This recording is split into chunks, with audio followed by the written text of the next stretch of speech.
Good morning, everybody. I'm Pramod Jaiswal. This is my first session of grammar. As you know, grammar is the base of English, and you have to have a clear concept of grammar. So, right in the beginning, I would like to take finite and non-finite because this is the root form of the verb, and you can call agreement of the verb with subject as well. So let's see first finite. What is a finite verb? I will try to make you understand. For example, you see, I play, he plays. You see, I is first person and he is third person. With I, we use play. Play is plural verb, and with he third person, this is singular verb. This is singular verb, this is plural verb. So we can say that the verb is governed by the person of the subject. Here it is governed by the person of the subject. Let's take another example. He plays, they play. Now we see that both are third person, but he here is singular and they here is plural. So we can say that the verb is governed by the number of the subject.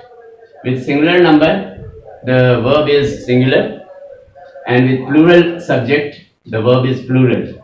So I can say this verb is governed by the number of the subject. So the verb changes its form in two ways. Either it can be governed by person of the subject, or it can be governed by the number of the subject.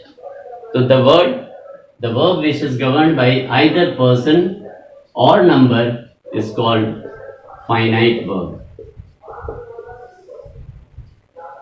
I hope I am clear. And this is the root cause. In the very beginning sentence, when you write an answer, for example, the poet mean to say. So that you are giving a very wrong impression of yours, that you don't have a knowledge of how the verb agrees with the subject. It should be means. These words, you also write, these words means. So this is wrong. These words here, it is plural. It should be mean. These words mean. So this is the first sentence of an answer by which you give an impression about yourself to the examiner, and he will judge you in which slab you are to be kept, in 90s slab, 80s, 70s or 60s. So this is the preliminary one, and this governs. I'll give you another background, so it should be clear by now that I will give another example by which you can feel that I'll make it very easy. You see,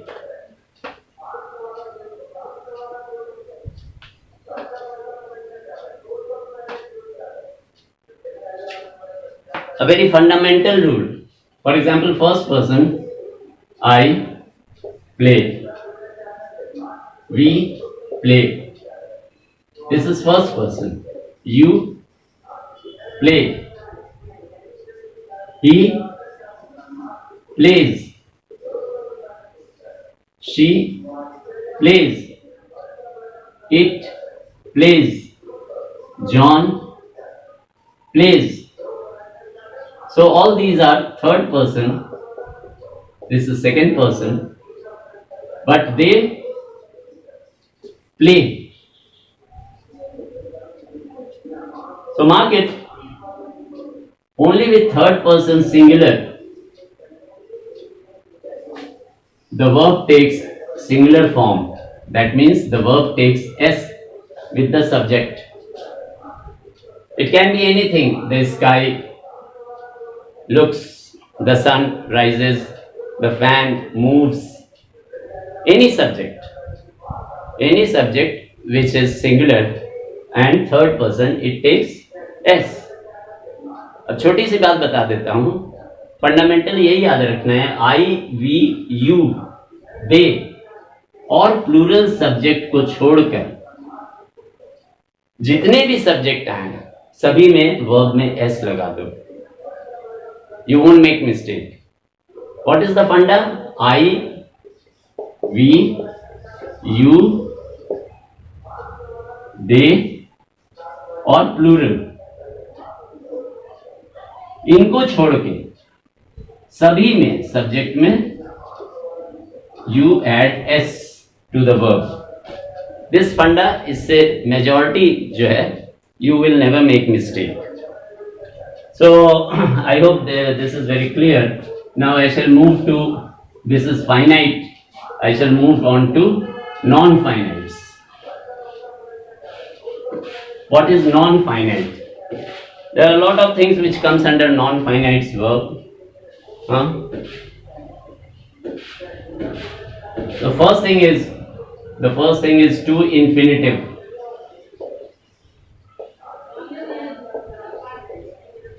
And under this heading, there is another one, bare infinitive. Bare infinitive. Second one is participle. Under this comes three: present participle, second one is perfect participle, and third one is past participle. And next is gerund. I tell you very nicely that these non-finites play a vital role in your script. It beautifies your literature. It makes your English flamboyant, very appealing, and also in making long sentences. Especially in ICSE, you have to join sentences and transformation of sentences, where you require this sort of knowledge by which you can join or change the form of the sentence in order to answer your questions. So right from the beginning we shall take up. So all these three comes under non-finites. They are verb but not pure verb. They cannot be called finite verb. This plays a vital role in case of phrases and clauses and simple compound complex sentences as well. Because if you do not have the idea of what a finite verb is, you cannot understand what is the difference between a phrase and a clause. And you cannot transform the phrase into clause or vice versa. And henceforth, you will not be you cannot attain perfection in writing long sentences, simple sentence, compound sentence, or complex sentence. So this is the basic knowledge which I am trying to give you and trying to instill in your mind, the basic concept. Now let's start with to infinitive.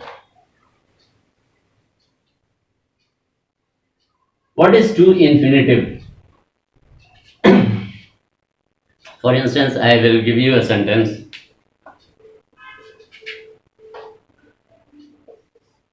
You come here to study.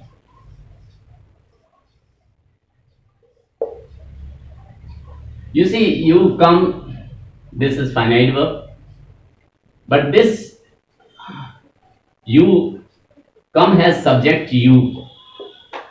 But to study, it is doing the action of a verb, but it is not pure verb. Why? What are the conditions?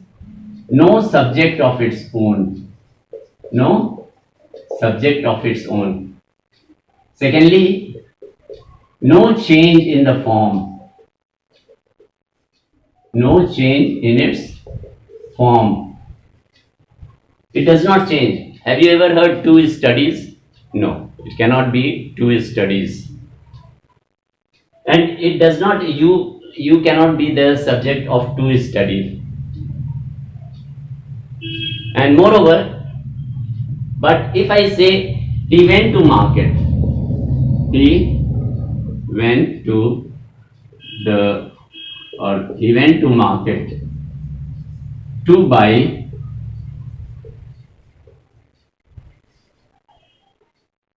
food. Now if you say sir to market is also, ये भी तो to है इसलिए to infinitive रहेगा, to buy भी to infinitive है, तो I will say to market का subject तो ही नहीं है, you cannot write he to market. And moreover, market is not verb, no action word, so this cannot be to infinitive. Now let's take to buy. To buy, this he is not subject of to buy, so this fulfills the first criterion. Secondly, to buy does not change its forms, you cannot write to buys, so it is to infinitive. And the most third point is it is an action word. It is an action word. So this fulfills the criteria, the justification of to infinitive.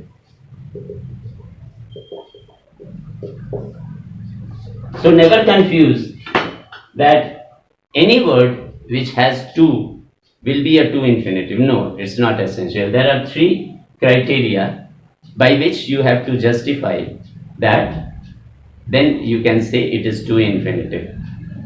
I hope I am very clear. Then I shall move on to something else. I shall teach you something else.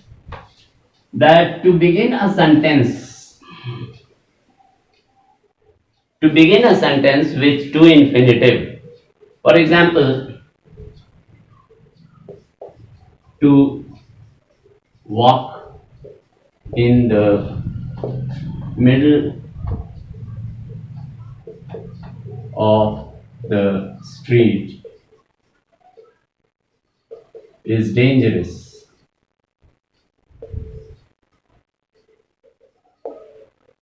This is not very good English. This is not good English, to walk. To begin a sentence with to infinitive, it's not good English. Instead, this has to be changed in other form. For instance, I'll let you know how this can be expressed in different way. It is dangerous. You change it like this. It is dangerous to walk in the middle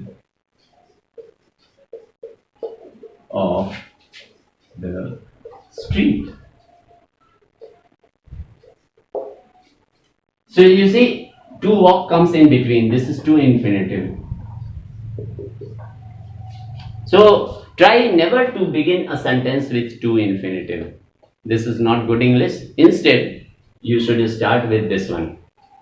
I hope this is enough for today, and in the next class I shall move on to further bare infinitive.